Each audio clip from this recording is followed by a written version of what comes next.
Supreme Court's decision in Dobbs was a victory for democracy in America. Abortion is an issue on which the American people have strong and passionate views and disagree, as the witnesses here at this hearing demonstrate.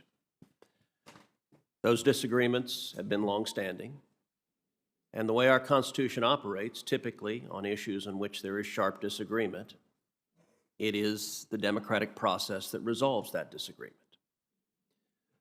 When the Supreme Court decided Roe v. Wade in 1973, 7 unelected judges said to the American people, your views don't matter. Your desire to protect innocent life doesn't matter. We know better than you, and we are going to prevent you from making decisions about protecting life. The consequence of that has been 5 decades of deep political division because the democratic process was prevented from operating.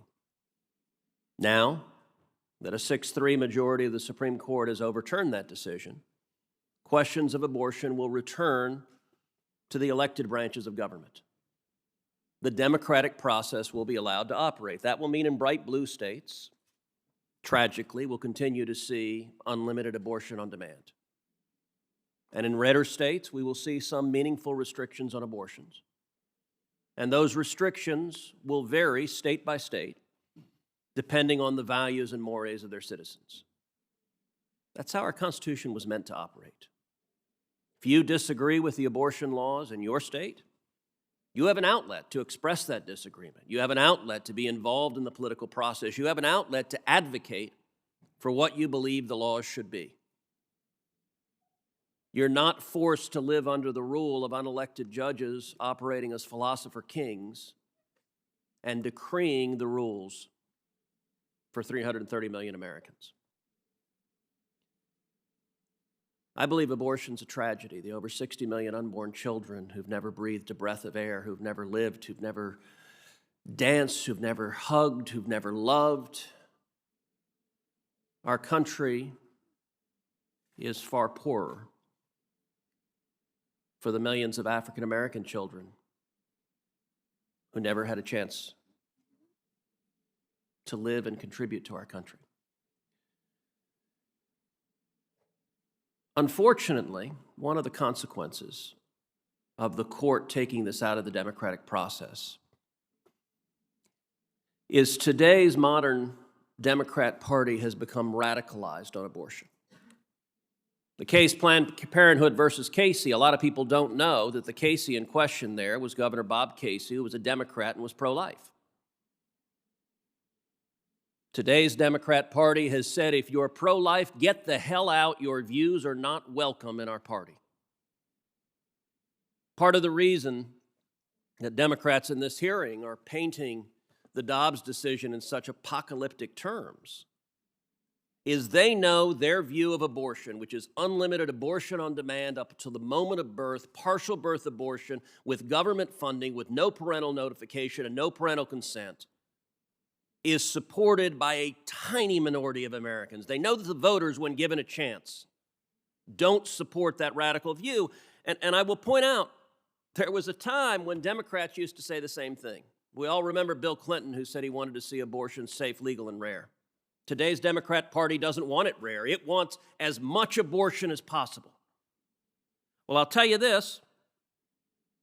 When Roe versus Wade was decided, one Democrat who spoke up against it was a fellow named Joseph Robinette Biden, who said in 1974, quote, I don't like the Supreme Court decision on abortion. I think it went too far. I don't think that a woman has the sole right to say what should happen to her body. That was Joe Biden in 1974. And you may say, okay, that was a long time ago. All right, let's go to 2007, just 15 years ago. 2007, Joe Biden. Tim Russert says, you supported that ban on late-term abortions. Biden said, I did, and I do. That was 15 years ago. Just weeks ago, the Democrats in this body voted to strike down every restriction on abortion across this country, including bans on partial birth abortion, and every single Democrat but one voted for it.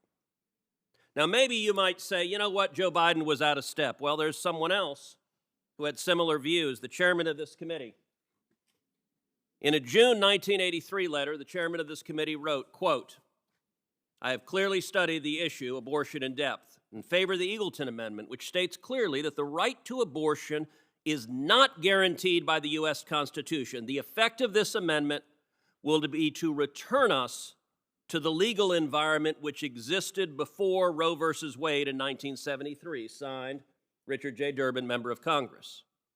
That view continued.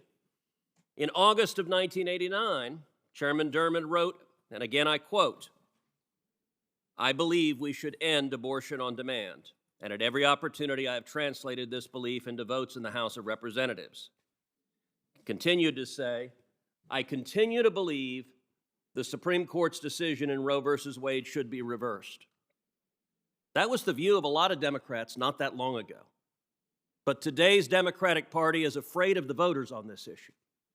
What the Supreme Court has done is returned this deeply personal, deeply important, deeply contentious issues to the voters, to let the American people decide. That's democracy.